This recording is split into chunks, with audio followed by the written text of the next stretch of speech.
क्योंकि नितिन गडकरी केवल इथेनॉल के सबसे वोकल सपोर्टर्स में से एक नहीं है, उनके परिवार से जुड़ी कंपनीज भी शुगर और इथेनॉल बिजनेस में मौजूद हैं। टाइम्स ऑफ इंडिया रिपोर्ट के मुताबिक पुराने पूर्ति ग्रुप से मानस आग्रो और सियान आग्रो जैसे बिजनेस एंटिटीज बनी, जिन्हें उनके बेटे सरंग और निखिल गडकरी चलाते हैं। टाइम्स ऑफ इंडिया की एक रिपोर्ट में इथेनॉल को मानस आग्रो का चीफ प्रोडक्ट बताया गया। सियान आग्रो की अपनी वेबसाइट भी निखिल गडकरी को कंपनी का मैनेजिंग डायरेक्टर बताती है। बात हो रही है कंज्यूमर अड्डा में नए E20 पेट्रोल की वाटर सप्लाई। ये जो आर्गुमेंट करने वाले लोग हैं, ये सबसे देश में एंटी नेशनल। 20% इथेनॉल डालने के ऊपर देश में एक तो भी गाड़ी में तकरार रही कि आप नाम। नितिन गडकरी देश के पेट्रोलियम मिनिस्टर नहीं है, वो तो road transport and highway minister हैं। तो फिर वो अपना सबसे ज्यादा वक्त इथेनॉल को प्रमोट करने और उसके पक्ष में सबसे वोकल सपोर्टर्स में से एक क्यों रहे?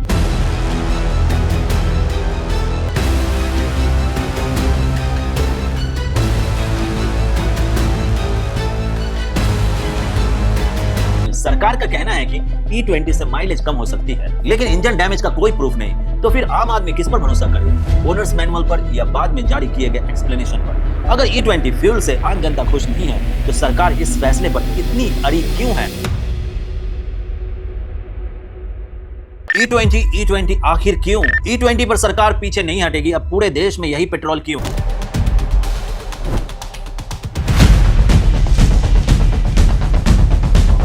India has introduced E20 petrol, adding 20% ethanol nationwide 5 years ahead of a schedule. आखिर क्यों सरकार E20 जनता पर थोप रही है?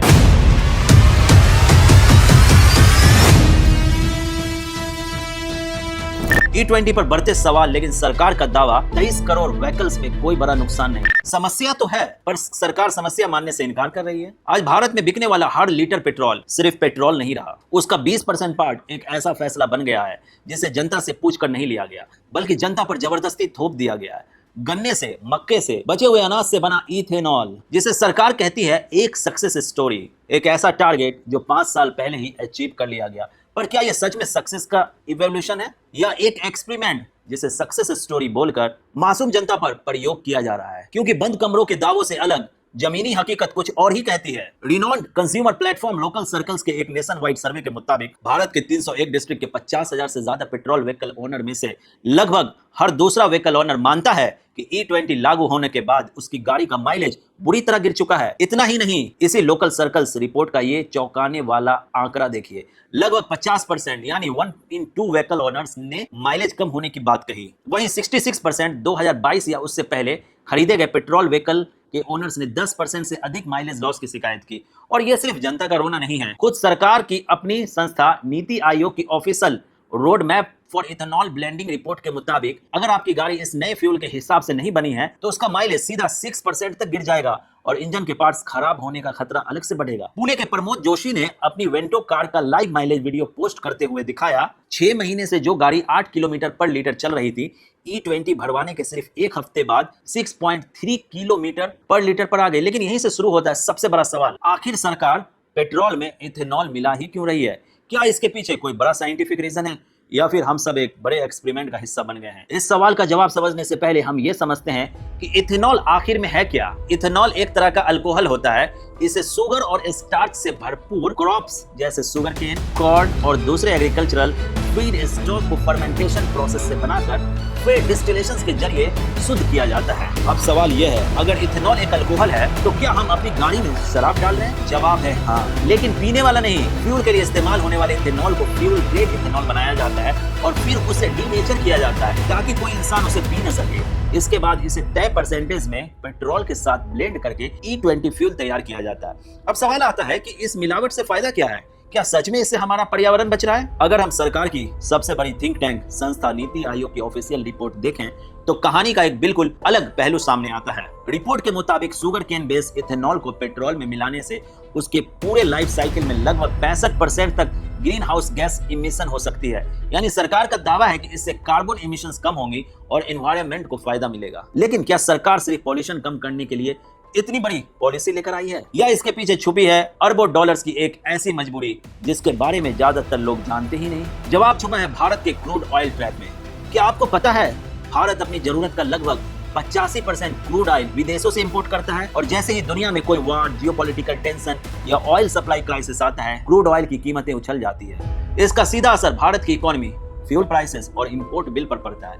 यही वजह है कि सरकार इथेनॉल को सिर्फ एक फ्यूल नहीं बल्कि इंपोर्टेड ऑयल पर निर्भरता कम करने की स्ट्रेटेजी के तौर पर देखती है, क्योंकि इथेनॉल हमारे ही खेतों में उगने वाली फसलों जैसे शुगर केन, कॉर्न और दूसरे एग्रीकल्चरल फीड स्टॉक से बनाए जा सकते हैं। लेकिन क्या केवल पेट्रोल में इथेनॉल मिला देने से कोई देश सक्सेसफुल इथेनॉल इकोनॉमी बन जाता है? बिल्कुल नहीं। और इसे समझने के लिए हमें ब्राजील की कहानी देखनी होगी। 1970 के दशक में ऑयल क्राइसिस के बाद ब्राजील ने महसूस किया कि अगर वो पूरी तरह इंपोर्टेड ऑयल पर डिपेंडेंट रहा तो हर ग्लोबल क्राइसिस उसकी इकोनॉमी को हिला सकता है। इसलिए 1975 में उसने पेट्रोल पूल प्रोग्राम शुरू किया, जिसका उद्देश्य शुगर केन से इथेनॉल बनाकर पेट्रोल की खपत और ऑयल इंपोर्ट्स कम करना था। शुरुआत में ब्राजील ने ऐसी गाड़ियां बनाई जो मुख्य रूप से हाइड्रोस इथेनॉल पर चलती थी। लेकिन यहाँ एक समस्या थी, जब इथेनॉल महंगा होता उसकी सप्लाई घट जाती या पेट्रोल सस्ता होता तो ग्राहक के पास फ्यूल बदलने का कोई विकल्प ही नहीं रहता। इस समस्या का असली समाधान 2003 में आया, जब ब्राजील में mass market flex fuel vehicles launch हुई। ये गाड़ियां पेट्रोल, इथेनॉल या दोनों के किसी भी मिश्रण पर चल सकती थी। लेकिन ये साधारण पेट्रोल कार्स बिल्कुल नहीं थी जिनमें केवल नया फ्यूल डाल दिया गया हो। इनका पूरा फ्यूल मैनेजमेंट सिस्टम इथेनॉल को ध्यान में रखकर बनाया गया था। बॉश के अनुसार फ्लेक्स फ्यूल सिस्टम गाड़ी के फ्यूल में मौजूद इथेनॉल की मात्रा पहचानता है। इसके बाद इंजन कंट्रोल यूनिट यानी ECU उसी हिसाब से air fuel ratio, fuel injection और इंजन ऑपरेशन को एडजस्ट करता है। यानी आपने टैंक में पेट्रोल भरा, इथेनॉल भरा या दोनों को मिला दिया, गाड़ी का कंप्यूटर पहले फ्यूल का कंपोजिशन समझता है और फिर कंबस्टन को उसी हिसाब से हैंडल करता है। क्योंकि इथेनॉल और पेट्रोल एक जैसे फ्यूल नहीं है, इथेनॉल में पेट्रोल के मुकाबले प्रति लीटर कम एनर्जी होती है, इसलिए उसी दूरी के लिए इसकी मात्रा अधिक लग सकती है। साथ ही इथेनॉल के लिए अलग air fuel ratio, fuel injection timing और कोल्ड स्टार्ट मैनेजमेंट की आवश्यकता होती है। इसलिए ब्राजील की शुरुआत इथेनॉल कार्स में ठंड के मौसम में इंजन स्टार्ट करने के लिए होती थी।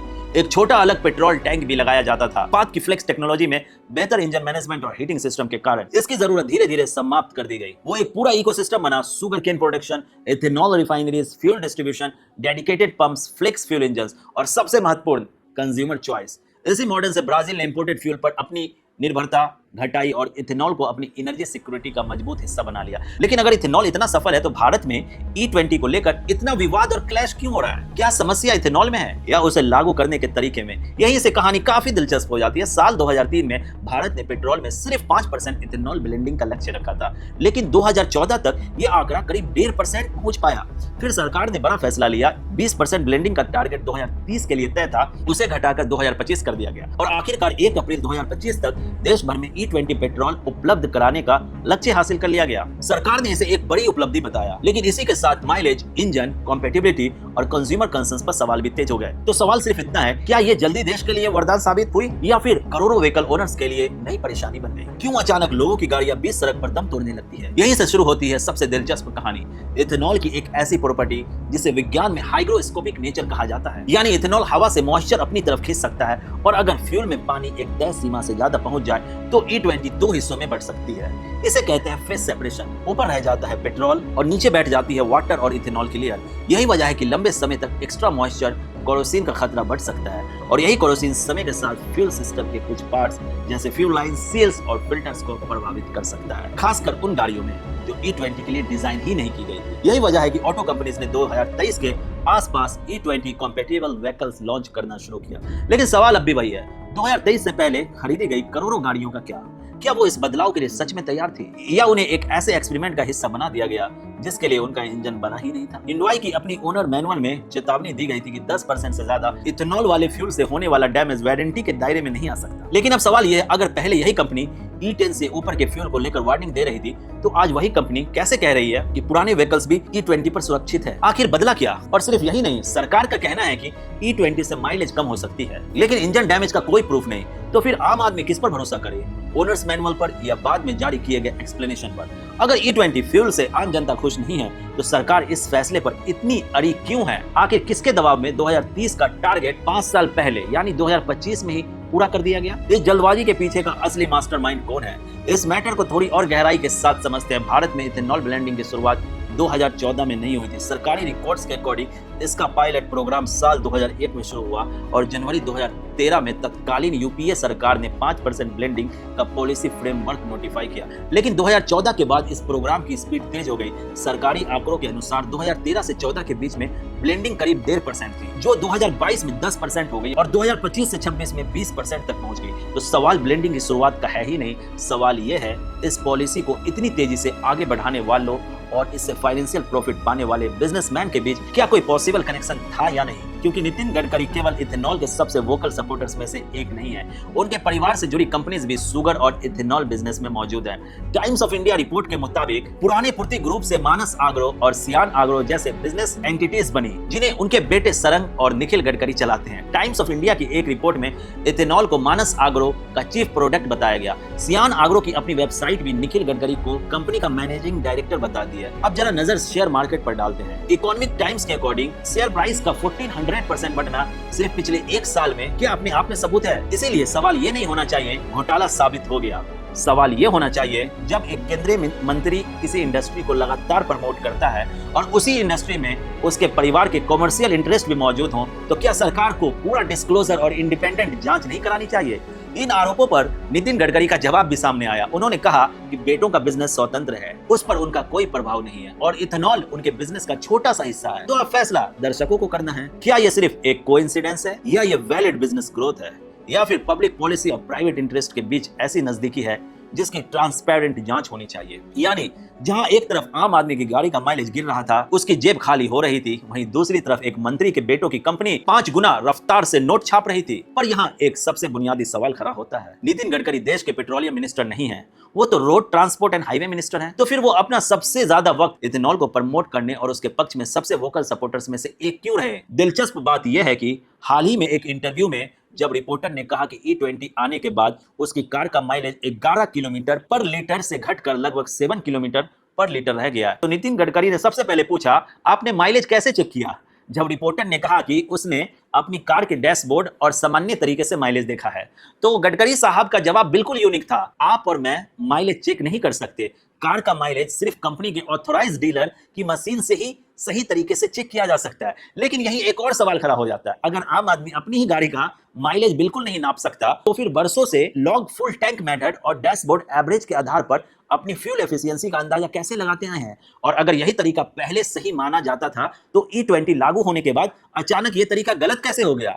और अगर पर्यावरण को बचाना, क्रूड ऑयल का इंपोर्ट कम करना और देश का पैसा बचाना, ये सब बिल्कुल सही फैसले हैं, यानी E20 लागू करना एक सही फैसला है, और खुद सरकार के आंकड़े इस देश के 1.36 ट्रिलियन रुपए की बचत बताते हैं, तो क्या इस महाबचत का एक भी रुपया आम जनता की जेब में पहुंचा? अगर नहीं, तो इसके पीछे क्या वजह है? तो इस पूरी कहानी का निष्कर्ष एक ही निकलता है, क्या इथेनॉल खराब है? बिल्कुल नहीं। ब्राजील ने साबित किया है कि सही गाड़ियों, मजबूत इंफ्रास्ट्रक्चर और कंज्यूमर चॉइस के साथ इथेनॉल एक सफल फ्यूल बन सकता है। भारत में भी E20 के पीछे उद्देश्य गलत नहीं था, तेल का आयात कम करना, किसानों को नया बाजार देना और देश की एनर्जी सिक्योरिटी मजबूत करना। लेकिन असली विवाद इथेनॉल को लेकर नहीं, उस ट्रांजिशन को लेकर है जिसमें फ्यूल को बदल गया। लेकिन करोड़ों पुरानी गाड़ियां, उनकी वारंटी, उनके मालिकों का सवाल वहीं रह गया। यानी समस्या E20 के विचार में नहीं, शायद उसकी जल्दबाजी और अधूरी तैयारी में है। लेकिन एक सवाल अब भी बाकी है, अगर इस बदलाव से फायदा पूरे देश को मिलना था, तो इसकी कीमत सिर्फ व्हीकल ओनर्स ही क्यों चुकाए? आपके हिसाब से E20 एक जरूरी बदलाव है क्या,